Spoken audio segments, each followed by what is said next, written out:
Hello, shout out everyone. Kumusta kayong lahat? Mamahaw ta, mag-breakfast. Si Miko, ayan. Patapos na siya, oh. Mahilig siya sa rice, guys. Ayan, nililinis na niya yung kanyang sungo.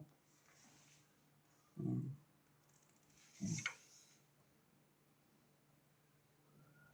Ayan, may tubig siya dito. Miko, tubig, oh. Ayaw niya. At meron akong, yan ang ginagawa ko tuwing pagdating ko rito. Bigyan ko siya ng rice at siyempre tubig.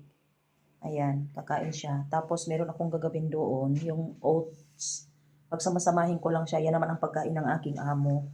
Alam kung ano ito, parang bisil. Bisil. Ang daming bisil. Kaya meron ganyan kasi nilalaro yan niya. Alam mo naman, ibon. Yan, nilalaro niya yan. Sobrang lakas ng hangin, guys, oh. Ayan, masama ang panahon, maulan po dito sa bansa ng Jordan. Ingat po tayong lahat. Ayan na si Ibon. Busog na siya. Ayan, ciao Miko. Bye! Thank you for watching.